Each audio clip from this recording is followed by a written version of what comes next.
Começa agora mais um programa na livraria e a nossa convidada de hoje, a psicóloga Veroni Domhoff. E como sempre vou comentar de 3 livros, sempre um dos mais vendidos, um do nosso sebo cultural e uma prata da casa.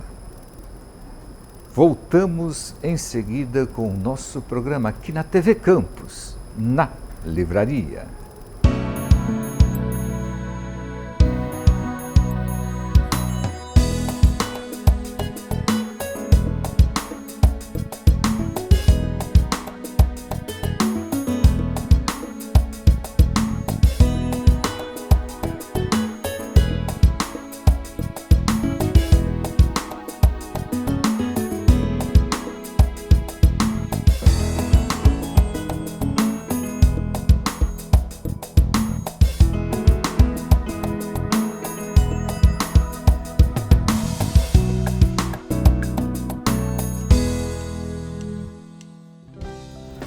Estamos conversando com Veroni Domhoff. Seja bem-vinda ao nosso programa na livraria, Veroni. Obrigada. Estou muito feliz de estar aqui. Que bom ter você aqui no nosso programa por umas características muito importantes. Uma delas é as grandes empresas que você trabalhou e também aonde é que você começou todo esse histórico. Com certeza foi numa universidade. Onde?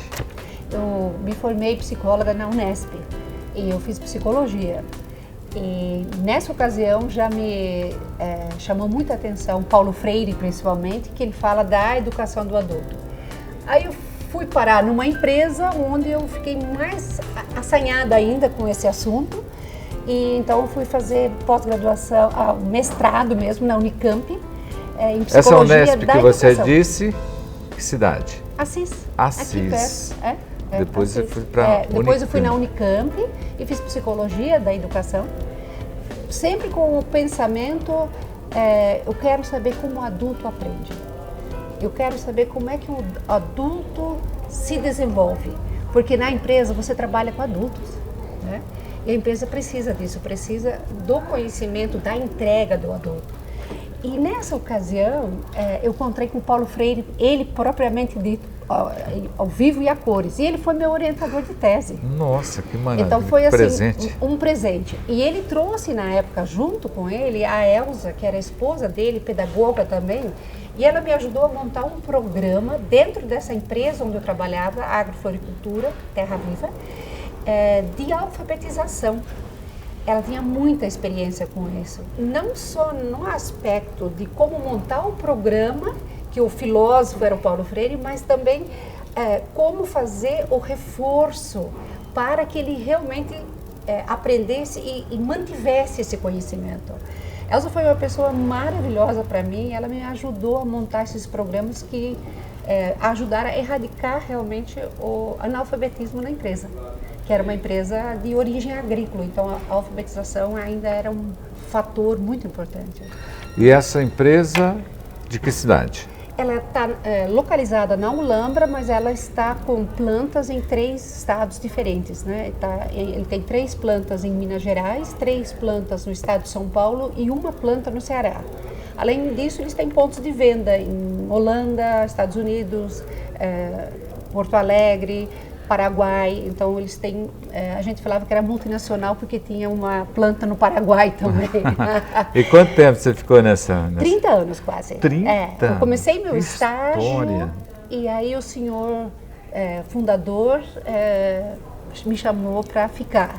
Para quem acabou de se formar, é um presente de Deus isso, né? Porque você está naquela ânsia de arrumar um emprego, né? Você cai no vazio pós-universidade. E aí, no final do estágio, ele falou, antes de você oferecer seus préstimos para alguém, eu gostaria de ter a preferência. Que estudante não quer ouvir isso? O seu primeiro emprego. Foi meu primeiro convite emprego. desse, parabéns. E aí, então, eu fui fazer a Unicamp paralelo ao emprego, né?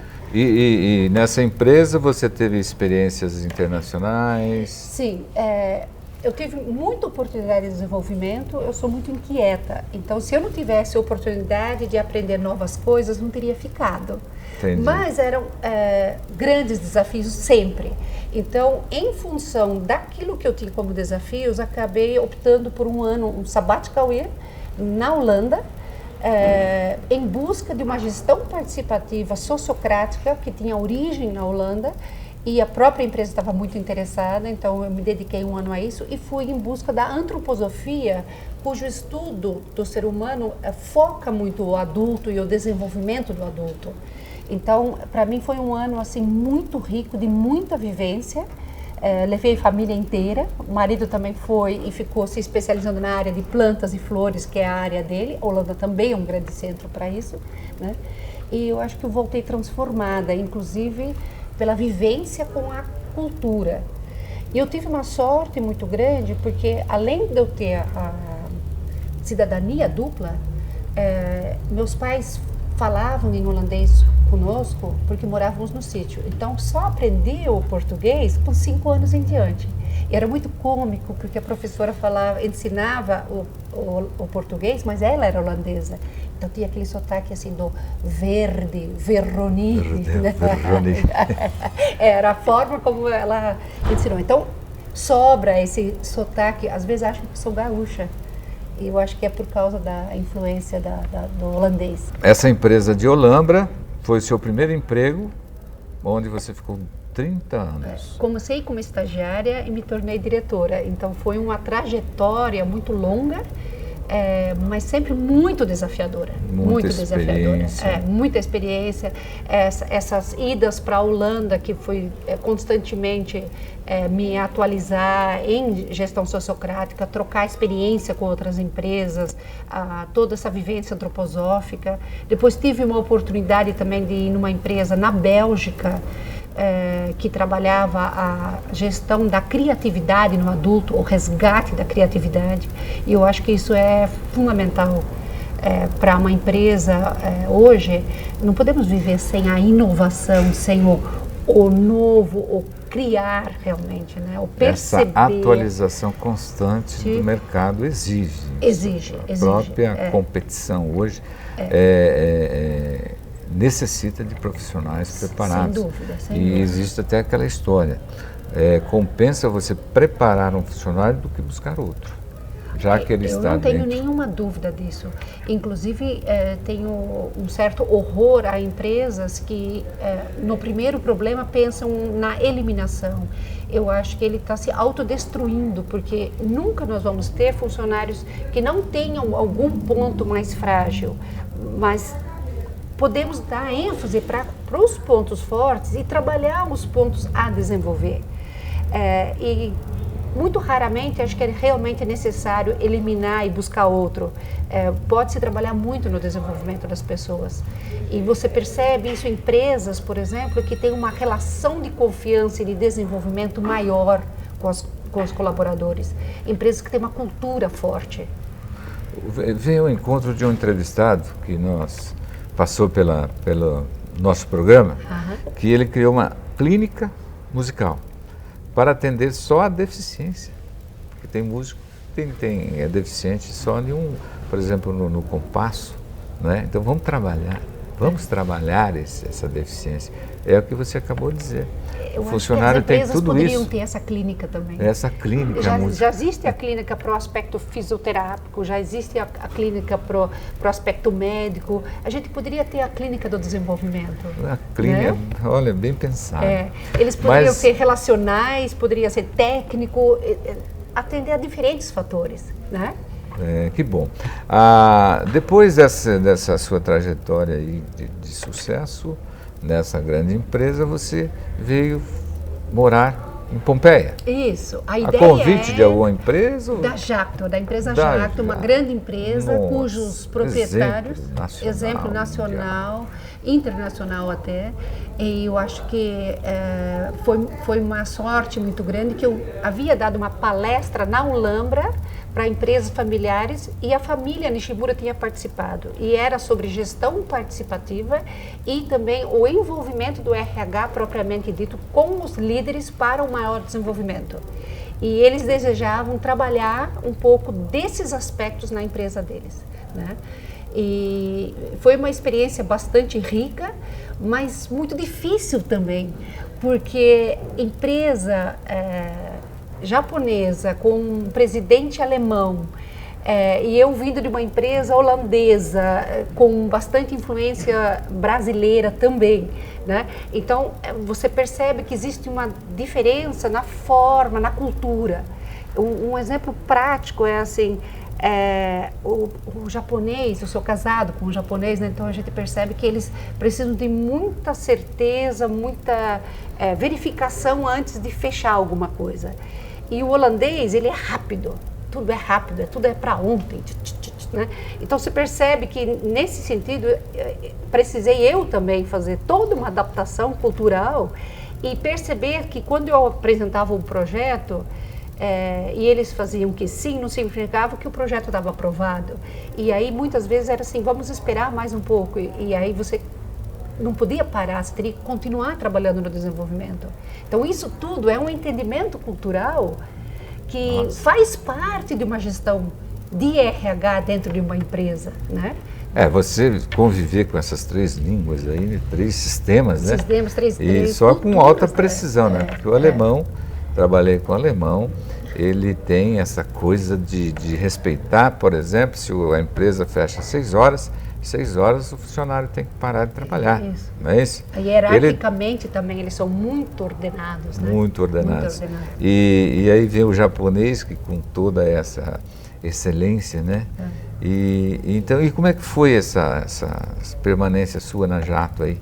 Olha, eu poderia dizer que se eu sempre aprendi muito, me senti desafiado durante os 30 anos que eu tive na Terra Viva, não foi nada diferente, ou se não foi maior ainda o desafio, porque tinha também que me adaptar depois de 30 anos, né?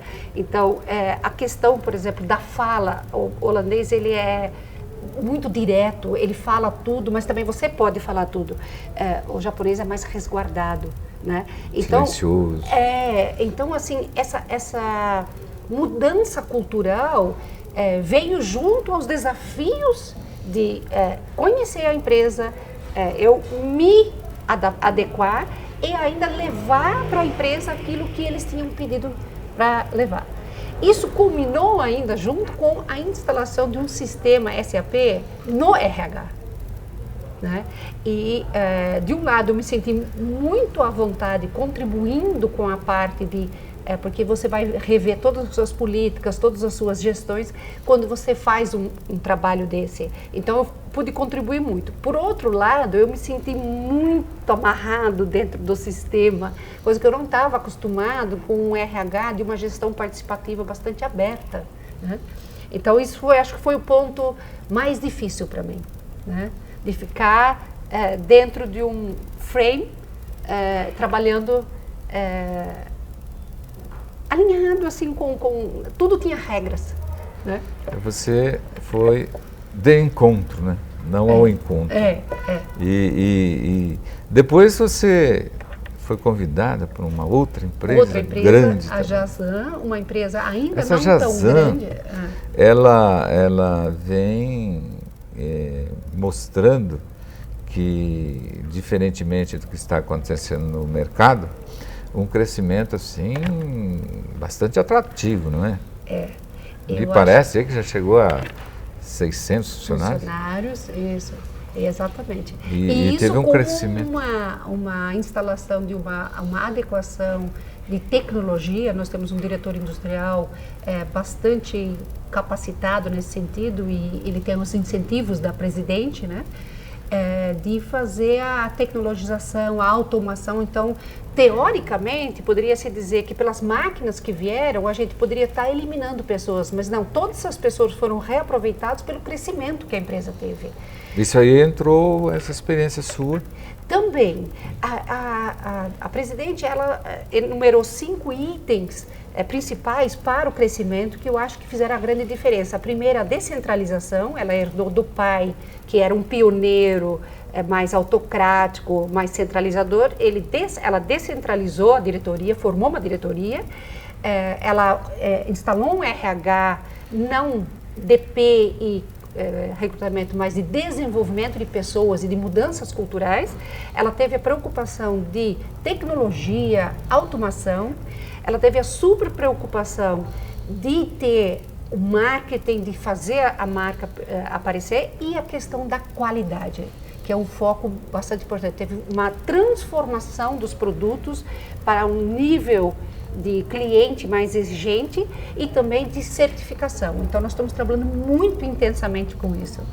E a mudança cultural é a que mais me surpreende. Eu sempre digo assim, que a psicopedagogia, né, ou a andropedagogia, ela é surpreendente. Você bate estaca e de repente o resultado aparece. É o psique da pessoa funcionando na forma de massa do poder, né? O poder da massa. É impressionante. Nossa, o jeito que você fala realmente é encantador. Você tem um encanto pela poesia, você escreve poesia. Mas o que chamou a atenção de você procurar a nossa livraria para falar de poesia?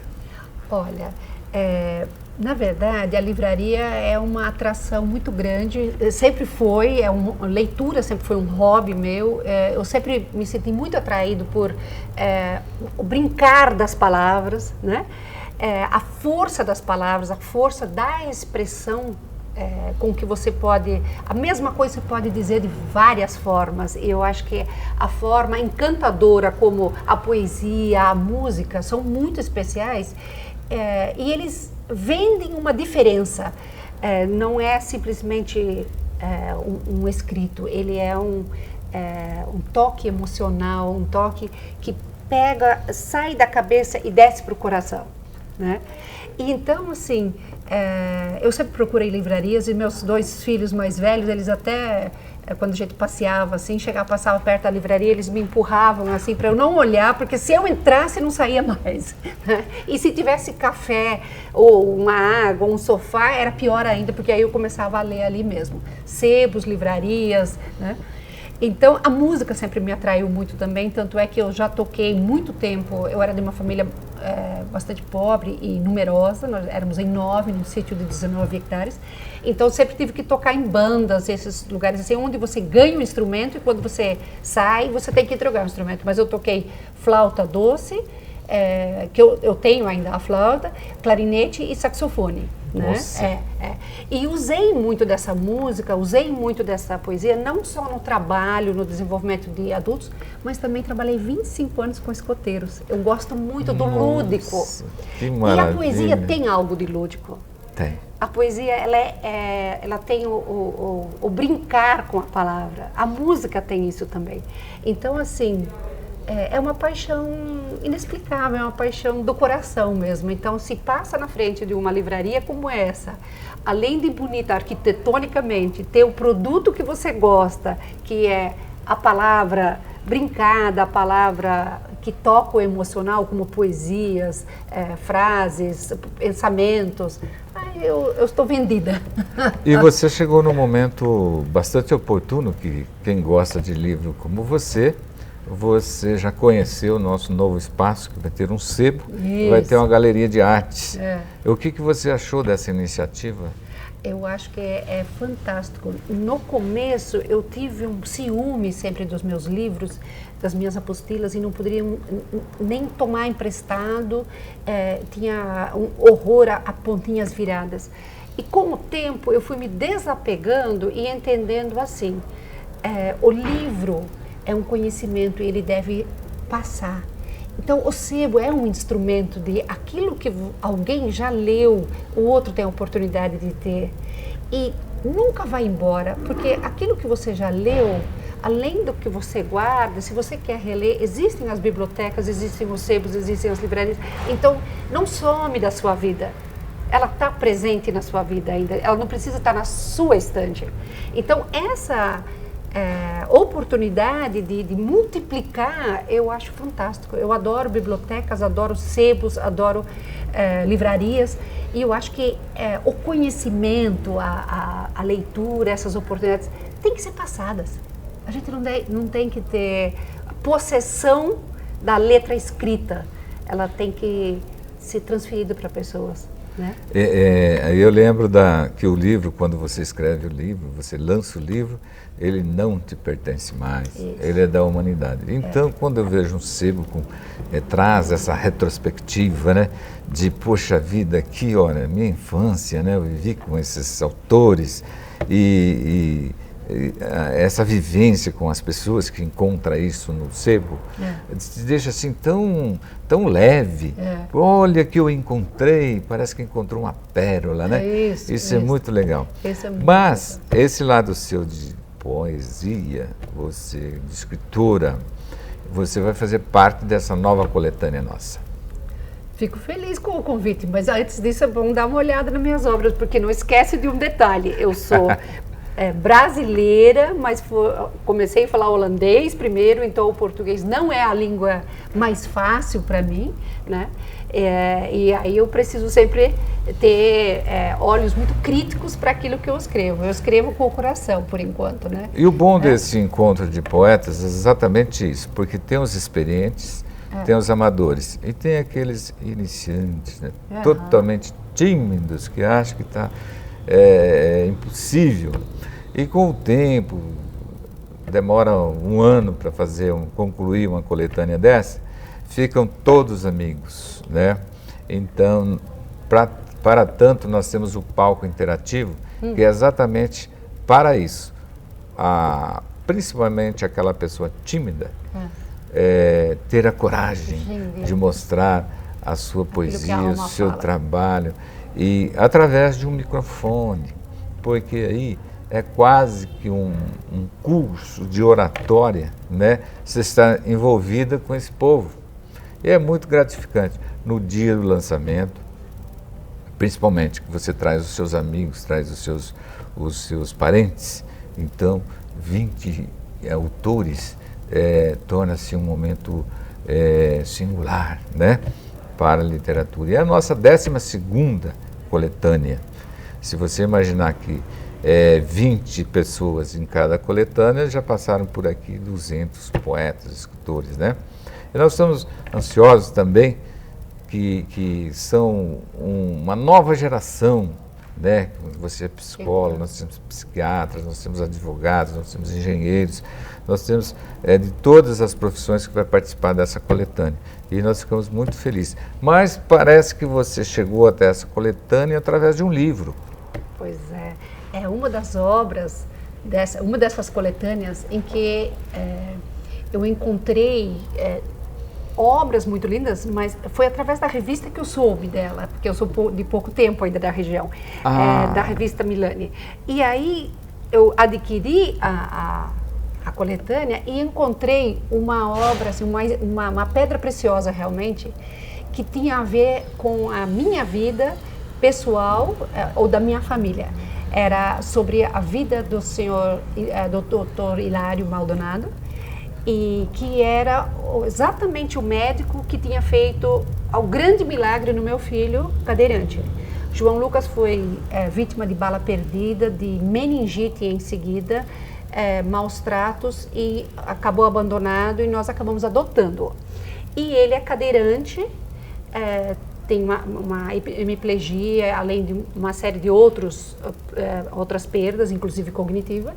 E na nossa caminhada, nós trilhamos por N lugares de especialistas dos especialistas, e todos tinham a mesma sentença: não, o João não vai andar, ele vai fazer a manutenção. E eis que a gente vem para a região aqui e começam a falar de uma pessoa chamada Dr. Hilário Maldonado. Na primeira consulta, eu olhei por baixo da mesa e vi aquele pezinho, quase um pãozinho assim, igual do meu pai, e perguntei para ele: que idade o senhor tem?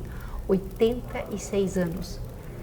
Quase caí das pernas, que um médico desse teria que ser talvez a alternativa. Pois depois de 2 horas e meia de consulta, ele falou: gostei do seu menino, gostei de vocês, e nós vamos colocar ele em pé. E ele cumpriu a palavra dele. Ele, junto com o doutor Antônio Morelato, Ele falou que ele estava lento e precisaria dessa ajuda de um dos teus discípulos. Eles fizeram 4 cirurgias divididas em 2 vezes, meio ano de gesso, depois muita fisioterapia. Infelizmente, ele só viu dos céus o resultado do trabalho dele. Ele faleceu antes do João andar. Mas 31 de outubro, no aniversário do meu marido, o meu filho deu 7 passos pela primeira vez. Nossa, foi que muito presente! Foi muito emocionante. Eu fico muito feliz de você falar isso. É de arrepiar, assim, até hoje, quando eu conto a história. O milagre que a gente já estava quase desacreditando que pudesse existir. Tem umas amizades que chegam tarde na nossa vida, né? E o Dr. Hilário foi uma dessas. Eu conheci o Dr. Hilário com 80 anos, eu fui presidente do Rotary e ele também. E nós ficamos bastante próximos, bastante íntimos, de um na casa do outro, né? E conheci as aventuras do Dr. Hilário. E nesses encontros, tudo o que ele fala é produto de sabedoria. E quando ele faleceu, eu tinha que fazer alguma coisa do Dr. Hilário. Foi onde eu escrevi a crônica e você veio aqui e falar do Dr. Hilário, assim, eu fiquei muito feliz, né? Porque foi uma amizade aí de pouco tempo, acho que 10 anos, mas que acrescentou muito, e essa crônica eu já recebi tantos elogios que eu acho que, como você disse, ele não viu esse resultado da poesia, como não viu o resultado também do seu filho dar 7 passos, mas com certeza ele está vendo talvez até essa nossa entrevista, falando dessa pessoa com nome consagrado na nossa cidade, no Brasil. Então, é gratificante você participar dessa nossa coletânea. A sua entrevista acrescentou muito para o nosso programa e principalmente para os telespectadores, porque você trouxe aí uma energia muito positiva, uma história encantadora, tanto na área comercial, na área empresarial, dos recursos humanos, da música e da poesia. Eu agradeço imensamente a sua participação ao nosso programa. Eu que agradeço, porque na verdade eu me encanto com pessoas que organizam oportunidades como essa da qual eu vou participar agora, né? A gente não vê isso muito. Eu acho que é uma forma de valorizar e trazer à tona o lado emocional, o lado encantador que o ser humano tem e muitas vezes fica oculto, né? Então, eu acho que ao lado da vida empresarial, da vida comercial, do aspecto econômico, a gente tem que ter esse aspecto que é o aspecto artístico, o aspecto cultural. Então, eu fico muito contente. Muito obrigada, Milene. Eu que agradeço. Conversamos com Veroni, psicóloga e uma pessoa encantadora. E nós descobrimos também o seu lado musical, o seu lado poético. Que entrevista maravilhosa! Quantas informações sobre o ser humano, sobre grandes empresas.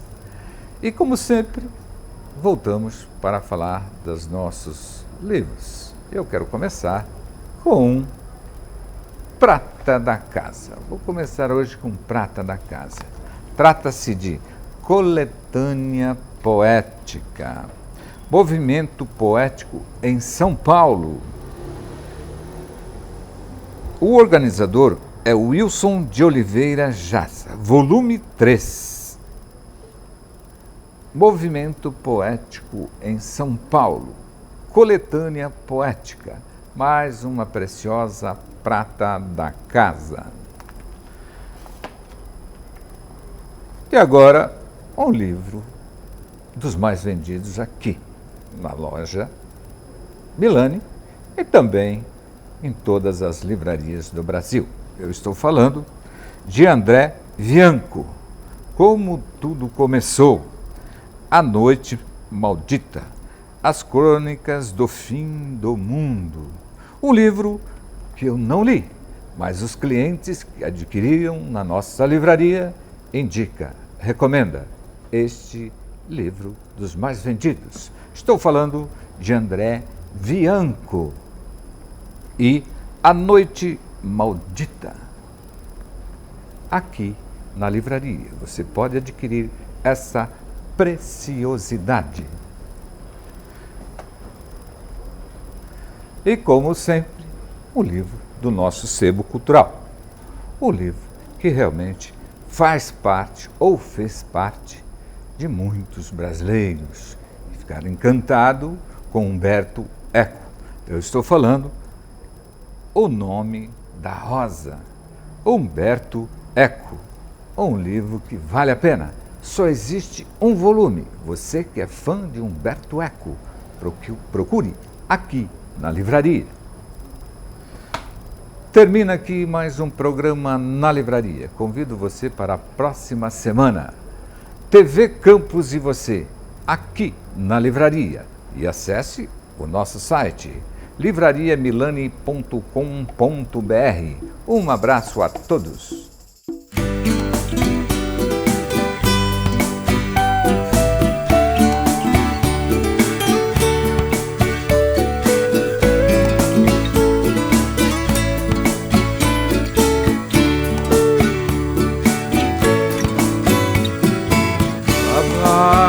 Uma chalana bem longe se vai, navegando no remanso do rio Paraguai. Ó chalana sem querer, tu aumenta minha dor. Essas águas tão serenas vai levando o meu amor.